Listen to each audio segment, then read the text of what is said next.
glad to see people like the last one and they wanted me to continue on with it. I'm happy to talk about it. I like it. I think the subject's really interesting.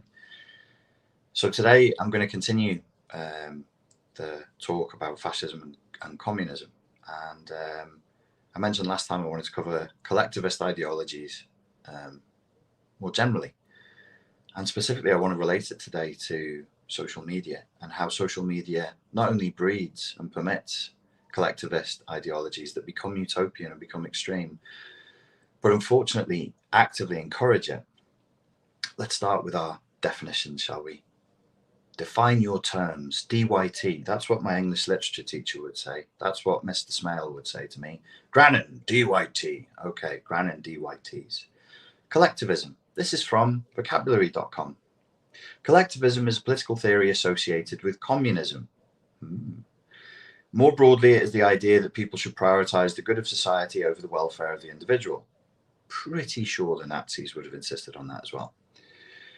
Collectivism, so closely related to the word collection, has to do with political theories that put the group before the individual. If you didn't catch the last one, part of this is to eradicate the false dichotomy between Nazism and communism. Yes, Nazism was a response to communism. Yes, Franco, Mussolini, their fascism were responses to communism. I don't deny it. But that doesn't mean just because you have two things that are opposing forces, it doesn't mean it is your left hand fighting your right hand or your left eye fighting your right eye. We, as human beings, because we have two halves to the brain, I theorize, two hands, two eyes, we want to make everything two. But if we had like tentacles and there were 5 of them, we'd make 5. If we had 5 eyes and 5 tentacles, I think we'd make 5. We're forcing our biology onto our maps of reality. So the false dichotomy is that, say, Nazism and communism are opposing ends of two polarities that are fighting, or fascism and communism are opposing ends of two polarities that are fighting. They're not. It's all the same drive. It's all the same. It's in essence the same unconscious drive and the same dream. And I'm going to put that idea forward today, and I'm going to use, of course, Mr. Carl Jung to support me in that. Collectivism, so closely related to the word collection, has to do with political theories that put the group before the individual. In a collectivist system, power should be in the hands of the people as a whole, not in the hands of a few powerful folks. But you said it was communism. That doesn't sound like communism. Okay. Collectivism. Why does communism always end up like that? Collectivism is the opposition of individualism. Ideally, in a collectivist society, decisions benefit all the people. This is a difficult idea to put into practice, as seen in the attempted collectivist society of Soviet communism. I'm not going to sit here and defend communism, but I think it's a silly idea. I think all of the collectivist utopian ideologies are a silly idea. But I do sometimes wonder if, of all of them, communism is treated perhaps the least fairly, and ideas should be weighed against each other fairly. If you want to test them, you should be fair. You should have a discipline to do that with. And I think it's largely because communism is quite hard to understand. Fascism isn't. The dream of communism is bigger. The fantasy, fantasy of communism is bigger than fascism. Fascism is it's a smallish fantasy. Back to collectivism. So this definition of collectivism sounds like it's giving communism a bit of a kicking, but fascism is also collectivism. Nazism, National Socialism is also collectivism. This is from the Encyclopedia Britannica. I raised that one because, you know, you look up a definition, it's one of the top 5 that comes through in the major search engines. People read that and go, oh, okay, because communism is collectivism and it's openly talking about collectivism and communitarianism, that means it's those naughty commies. They're the collectivists. Wait a minute. Collectivism, this is now from the Encyclopedia Britannica. Collectivism, any of several types of social organization in which the individual is being subordinate to a social collectivity. Now, we are winding our way towards social media. Social media, or socialist media as it should be called. Am I right? Being subordinate to a social collectivity such as a state, a nation, a race, or a social class. Aha, Britannica has more nuance and is smart. National Socialism. You would be subordinate to a social collectivity, such as your state, your nation, your race, or your social class. So as a white Aryan German, let's say. Collectivism may be contrasted with individualism, in which the rights and interests of the individual are emphasized. The earliest modern influential expression of collectivist ideas in the West is in Jean-Jacques Rousseau, Du Contrat Social, the social contract, or of the social contract. Must be of the social contract, in which it is argued that the individual finds his true being and freedom only in submission to the general will of the community. This interests me a lot. This, I think, is really important. Look at the way the world is today and think in terms of the collective submission, the submission of the individual to the general will of the community guidelines, social media, community guidelines. It is argued that the individual finds true being. This is quite sinister. Your true being and true freedom only in submission to that which other people want, to the general will of the community. Stay with me. In the early 19th century, the German philosopher Hegel argued that the individual realizes his true being and freedom only in unqualified submission to the laws and institutions of the nation state, which to Hegel was the highest embodiment of social morality. Karl Marx later provided the most succinct statement of the collectivist view of the primacy of social interaction. In the preface to his contribution to the critique of political economy, Marx, quote, "It is not men's consciousness," he wrote, "which determines their being, but their social being which determines their consciousness." God damn, Mr. Marx, that's a little bit of insight. He's no dummy, this guy. You know, he's not just some reprehensible degenerate with boils on his legs sitting around imagining the death of capitalism and rousing the rabble. This guy can think. That's a clarity of thought. Right? There's a bit of Zen. That's a Zen arrow hitting the target right there. Let me say it again. I'm not a Marxist, but credit where it's due. It is not men's consciousness which determines their being, but their social being which determines their consciousness. Again, this is against the myth of the individual. This is against the idea that your individual psychology or individual personality is a thing that exists outside of the social context in which it is found. An idea that I find, that idea, not Marx's idea here, I agree with Marx here, the idea that you're an individual beyond your social milieu, I think is nonsensical.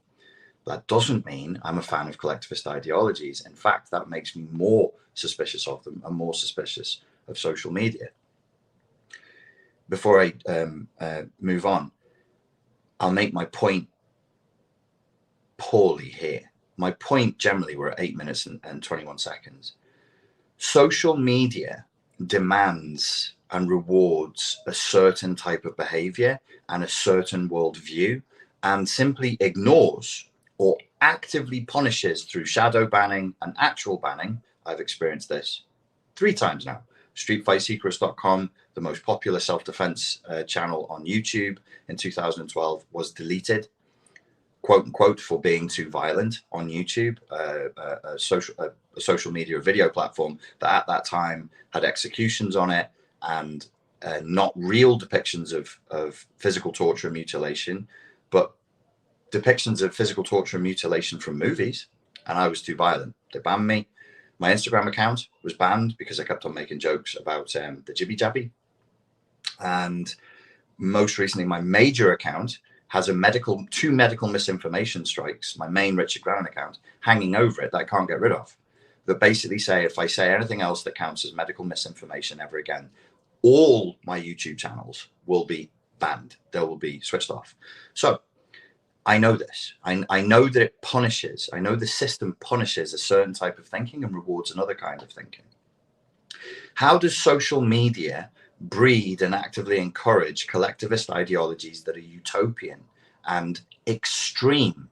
So let's do the collectivist ideologies first, then the utopian bit, and then the extreme part. Because what I would say is like fascism, communism, Nazism, whateverism, jismism, is just an extreme form of collectivist utopianism.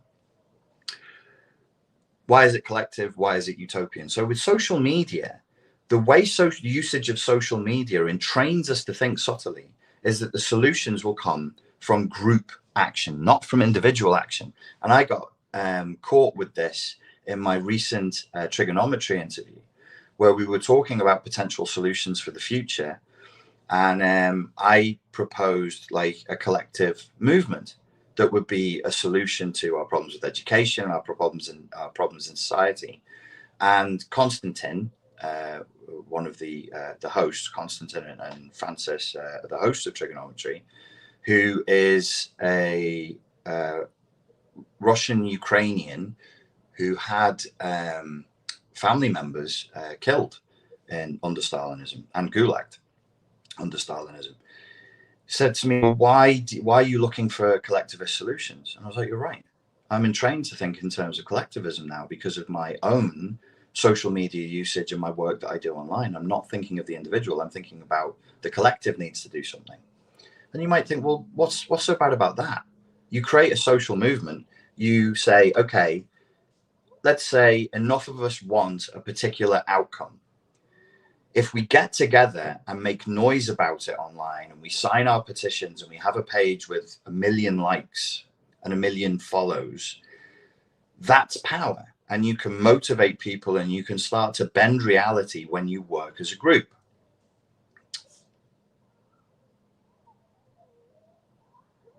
What happens to the individual who's engaged in a collectivist agenda?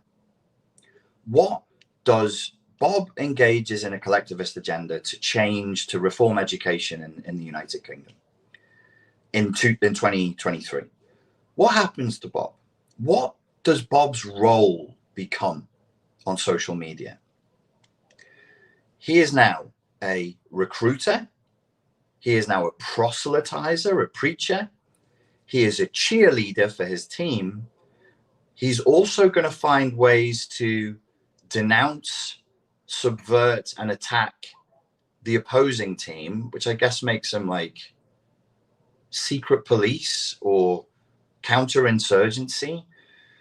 And you might go, you're using very extreme words to describe something that's petty. Okay, well, give me better words for it. Like, I'm Bob.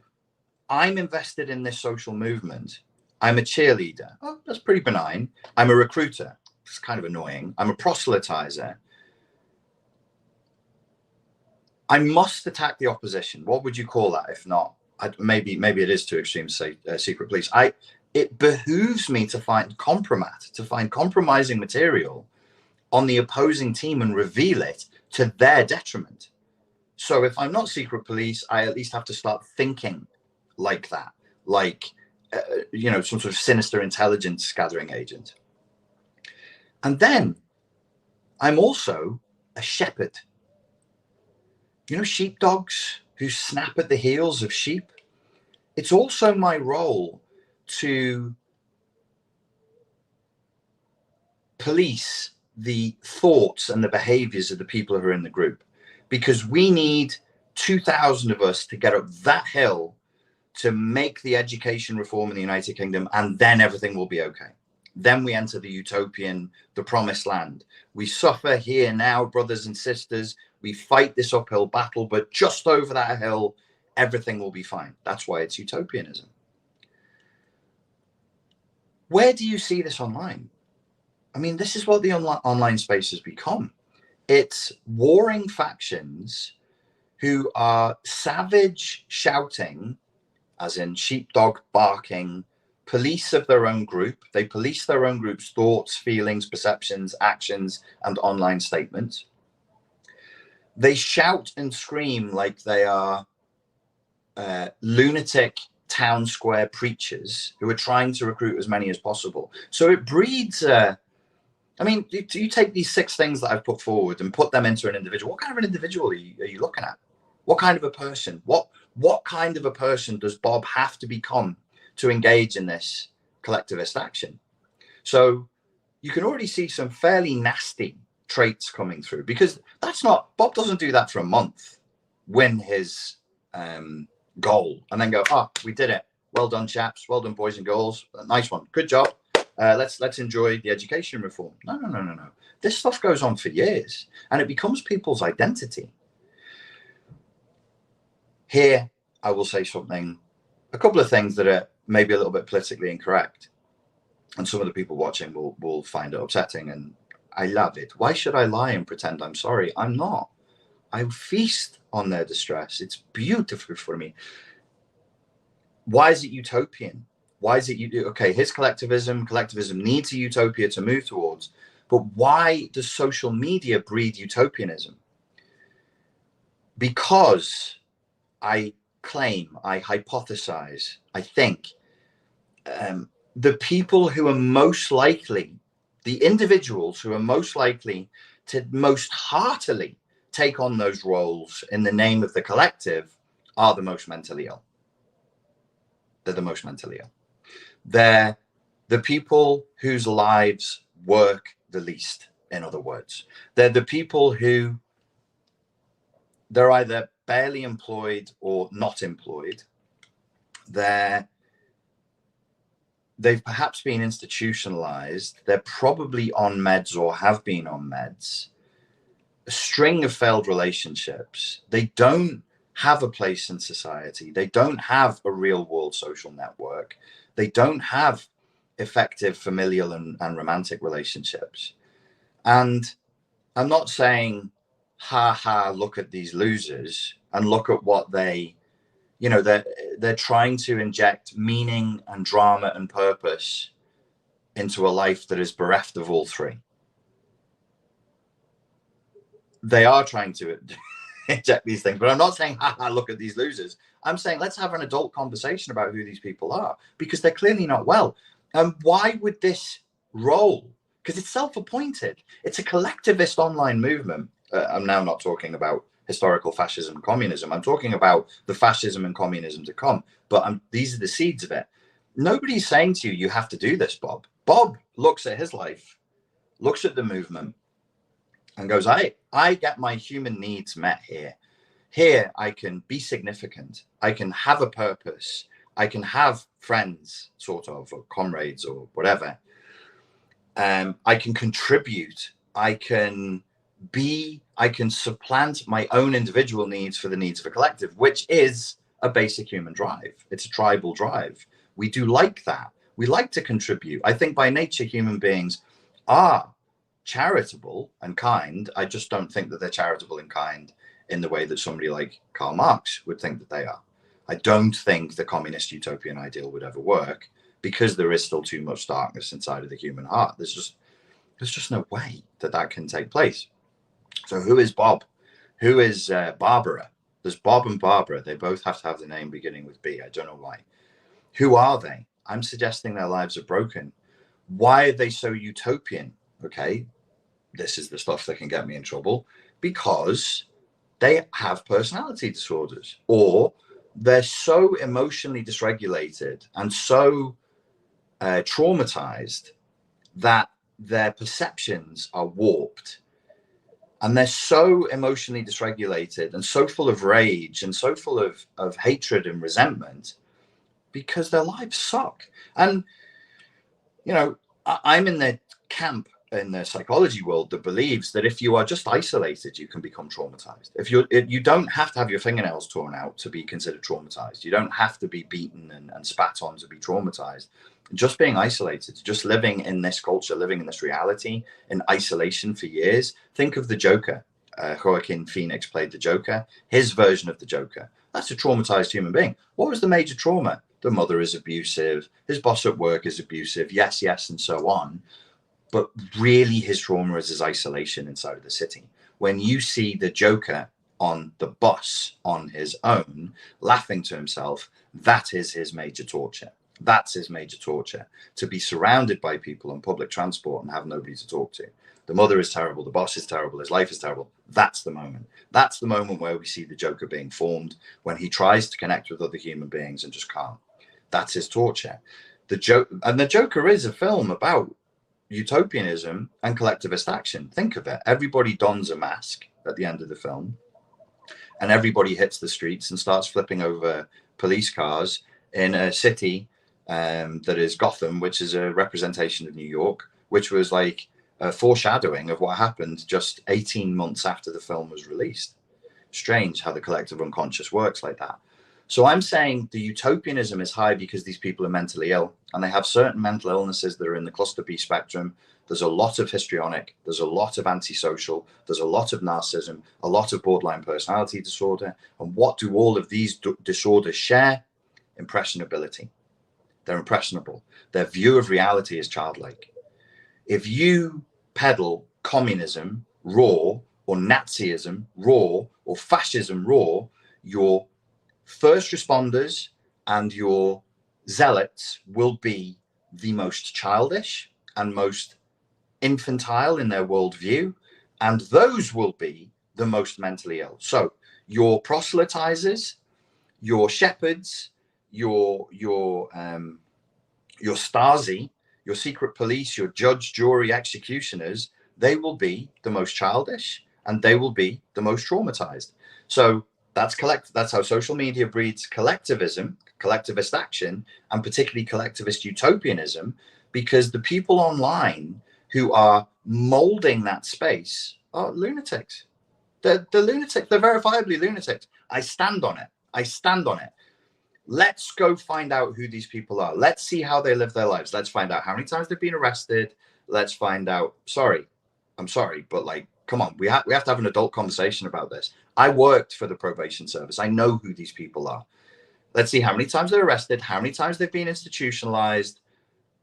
Were they raised with their biological parents? Were they raised in a single parent household? Were they raised with an abusive stepmother or stepfather? Have they ever been treated for alcoholism, drug addiction? You know, come on, folks. Like, who's going to do this? Who's going to spend 8 to 14 hours a day on social media trying to convince the world that black is white and up is down, but they're very, very mentally ill? That's your collectivism. That's your utopianism. And now for your extremism. The more resistance these people get, because of course, people who are not mentally ill, or people who are in your tribe, in your collective movement, who don't feel the way you do, give you negative feedback. They're like, Bob, Barbara, I'm on your side, but like, chill, cool the narrative down, calm the narrative down. This is narcissistic injury. You do that, you're infringing on what they've now created, which is a narcissistic false self. I'm not Bob the loser. I'm not Barbara the girl that nobody wants to take on a date. All those hot girls at high school, they used to laugh at me. I'll show them. All those cisgendered, heterosexual, hot women that got all the really good looking guys that I had a crush on, going and living their lives and being happy. I'll fucking show. Oh, I swore. Oopsie. Oh no. The collectivist will punish me. Perhaps I want some to. It's like some Nazi just comes into the room now and goes, "It's time for your spanky." Oh no, I'm so sorry. Oh dear. It's early in the day. I don't know why I'm like this. I usually get like this late at night. The Bob, you know, the Joker character, he's looking at all these people living lives, and all he has are his psychotic fantasies of love. You know, in the Joker, you should have seen it by now. Tiny spoiler alert, switch off for 30 seconds. We see him with this beautiful girl who's his girlfriend, and we think, God damn, what is the Joker packing heat? Or so, like, how's he his game must be really good when he's not in his down cycle, because this girl's really like, but of course that's not his girlfriend. It's a dream. It's a psychotic delusion. That's all this starving man, this starving woman can have. They can't have water. They can have their dreams of water. They can't eat food. They can have their dreams of food. They are in a lot of pain. And I think they should be treated with compassion. I mean, this is my daily bread. This is my job. I'm not saying like, you know, chuck them in the gulag, but we shouldn't be listening to them. We shouldn't put them in a position of power. We never used to. I don't know why we're suddenly doing it in the last 15 years. We never used to. It's like, well, that person's mentally sick. The life doesn't work. Of course they're screaming that society should be turned upside down.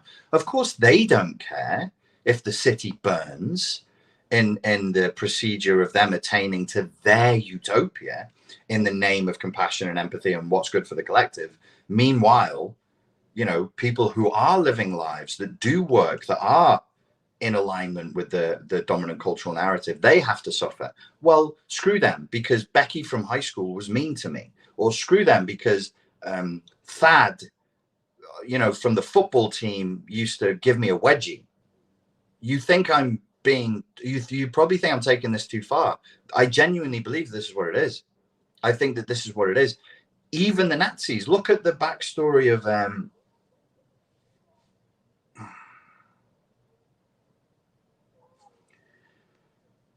this is perfect. It's such a better archetype than the Joker. I should have mentioned this before. Oh, but then I've forgotten his name. He's one of Hitler's henchmen. And yeah, I'm pretty sure it's Goebbels. Let me see if he was born with the disability in his leg. Yeah. So during childhood, here we go. Goebbels.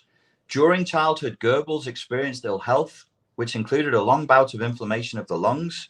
He had a deformed right foot that turned inwards due to congenital disorder. It was thicker and shorter than his left foot. Just prior to starting grammar school, he underwent an operation that failed to correct the problem. Goebbels wore a metal brace and special shoe because of his shortened leg and walked with a limp. He was rejected for military service in World War I because of this deformity. Rejected. Rejected. It's either Becky at the high school dance or you don't get to go and fight in your war for your beloved fatherland, but it's a rejection. You go look him up. Go look him up. Go look up Goebbels. And his childhood is this. His formative years, right the way through to him being an adult. He's an outsider. This isn't the cool guy who's, you know, hanging around Berlin listening to, why did I say it like that? Berlin. I don't know why I said it like that. Hanging around in Berlin with, you know, going to the jazz parties and being cool and picking up hot chicks. No, that's not what karma has in store for him. That's not his life. He tried to become a published author and he failed at that. Everything is just failure in this poor guy. Well, I shouldn't say Goebbels is a poor guy. Jesus Christ. That's going to get me deplatformed. For this individual, whose name I won't say again, who I'm using as an archetype for this kind of social activism, their lives are pitiable. Yes, poor guy. Yes, like as a child, for him as a child. Yes, poor all of them. It's terrible. It's horrible. They suffer. They're in a lot of pain. Of course they are. Why do you think they're doing this? They're angry at the world. The world failed them. They're not angry at mummy and daddy, though they are. They're angry at Josh on the high school football team, and they're angry at Becky, the hot girl. But that anger extends out. And this is the narcissism. This is the narcissistic psychopathy. It's boundaryless. It's egoless. Their egos burst, and all they have is a superego. And it judges the world as wrong and demented. My club foot, my failed, my manuscript that I sent. I wonder what he was trying to be a published author in. Oh, he fell in love with a Jewish girl, and then she finds out that she's half Jewish. And Goebbels stated the enchantment was ruined. So he had Becky. He had Becky, and that was. These are broken lives. These are people with broken lives. Hence the extremism. The extremism is an expression of childhood trauma. They're enraged. They're enraged. They're disappointed with everything that's happened to them before. Let me move quickly on. I'll get off Goebbels because I really think that's something that could get me in trouble. Like, did you say Goebbels was a poor guy? The child that he was, you know, if he'd been raised different, who knows? So this is Carl Jung. The communist world, it may be noted, has one big myth, which we call an illusion in the vain hope that our superior judgment will make it disappear. It is the time-hallowed archetypal dream of a golden age or paradise where everything is provided in abundance for everyone and a great, just and wise chief rules over the human kindergarten. That is the desire of a highly traumatized person to die, to be dead, and to be in heaven, or to return to the mother's womb. It's basically the same thing. I don't like this reality. It's causing me too much suffering. Take me to the place where my needs are met without me thinking about it. Just a side note here, sorry to be a pedant. Carl Jung is saying this way better than I could.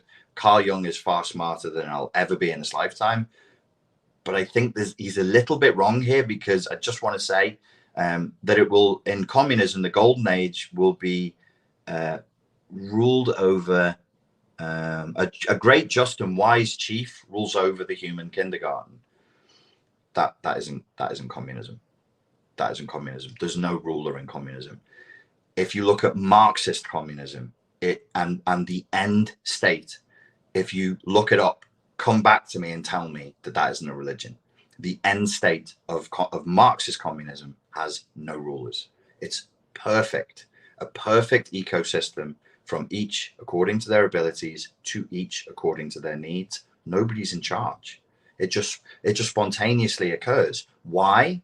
Because the only thing that's stopping that from happening is the bourgeoisie. That's it.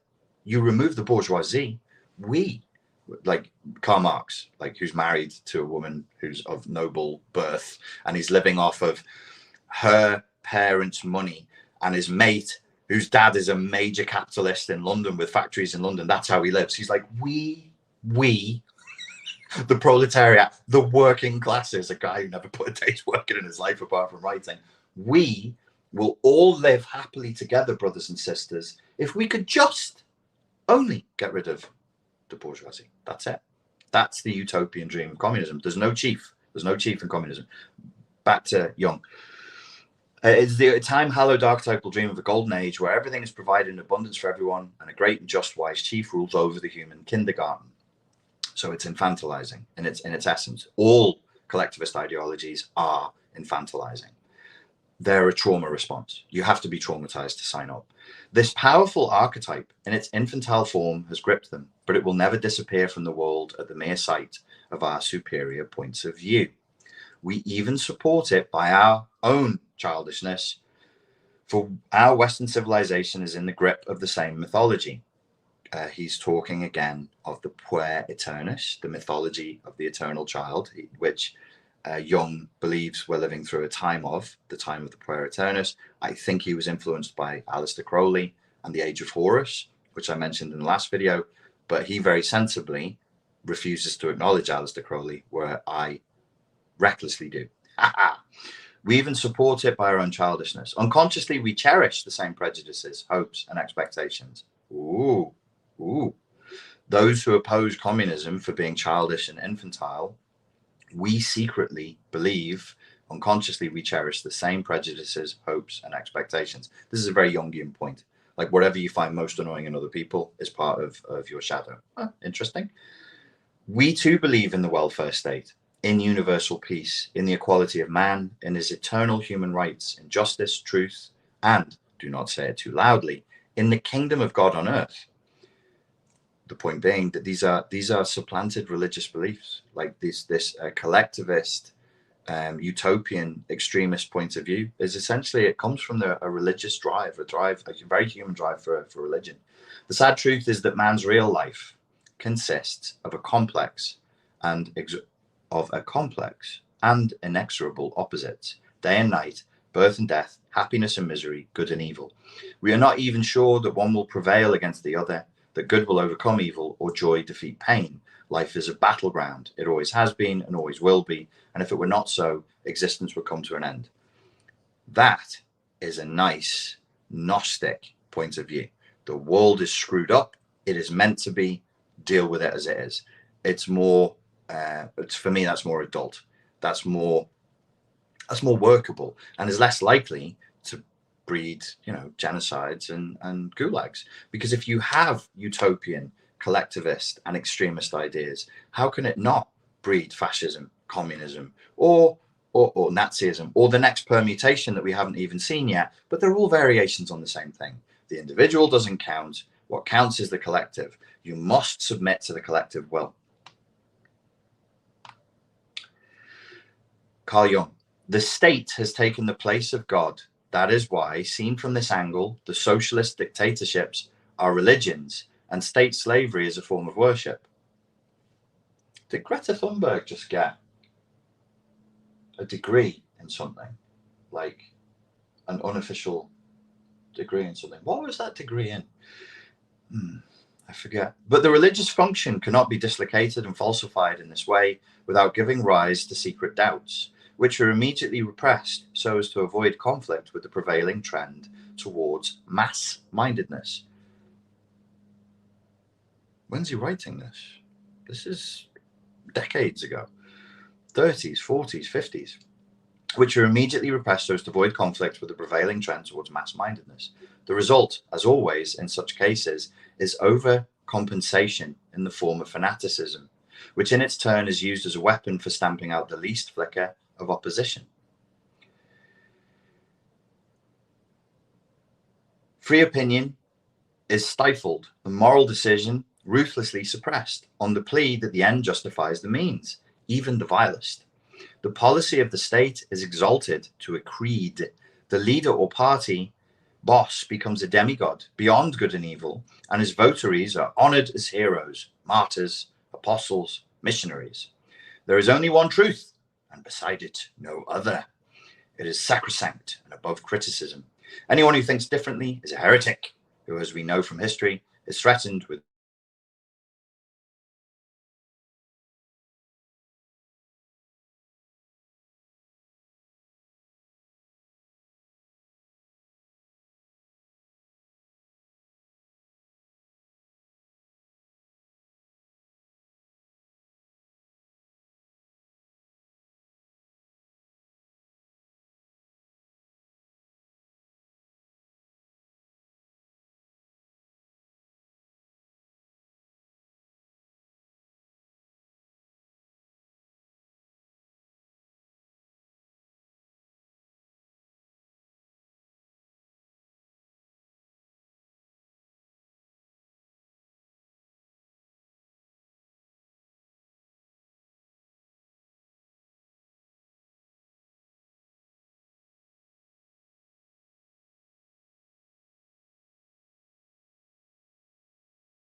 mate, I had a panic there.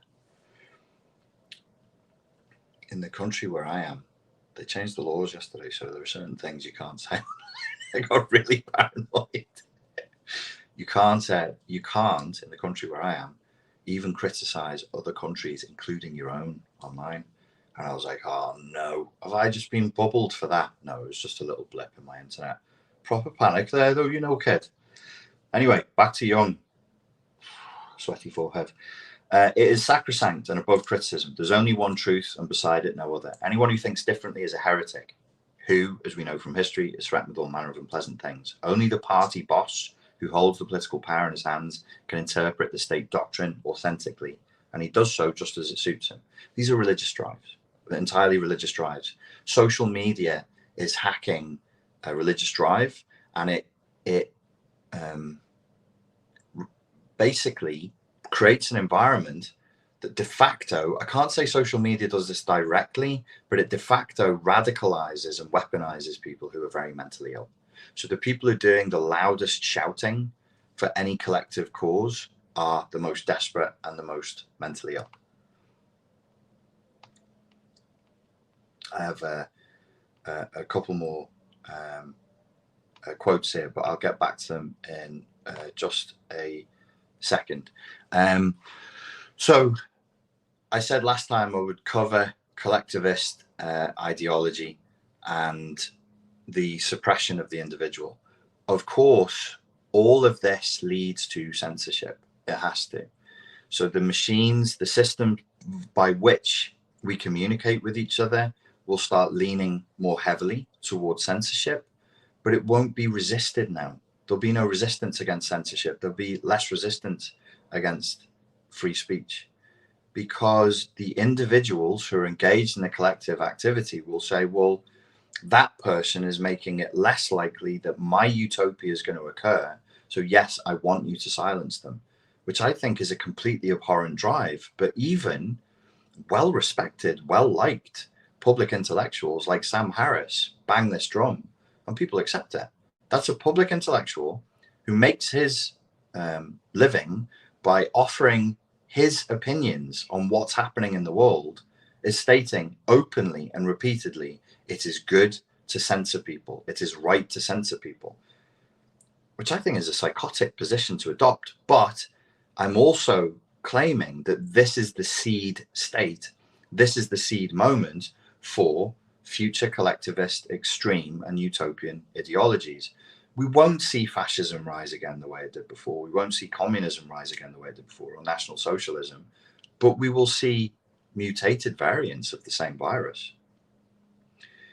Here's something from Karl Marx. Another thing from Karl Marx. What is your position on Karl Marx? Do you like him or not? Do you love him or do you hate him, Richard? It's very confusing.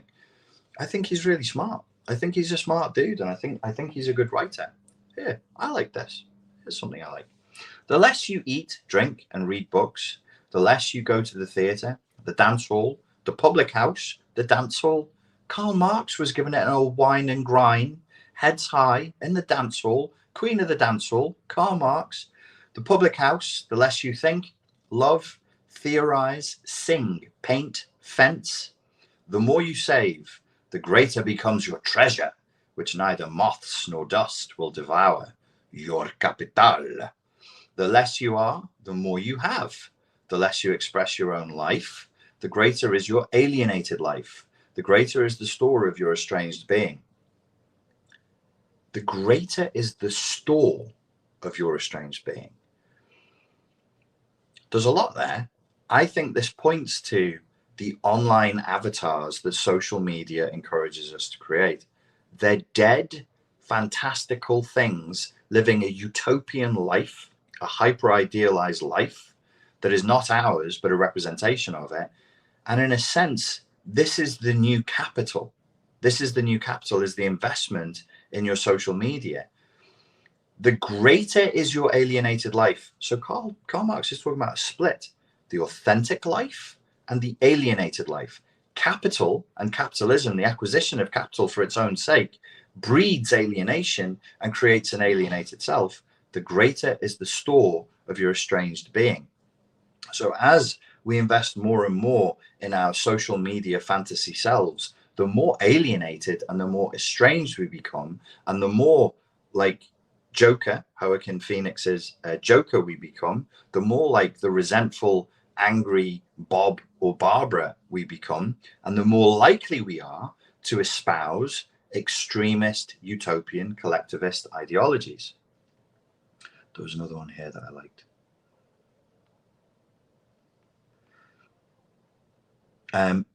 Marx was against religion. You know this. He wasn't a fan of religion at all.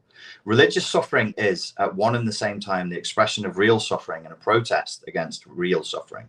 Religion is the sigh of the oppressed creature, the heart of a heartless world, and the soul of soulless conditions. It is the opium of the people. The abolition of religion as the illusory happiness of the people is the demand for their real happiness.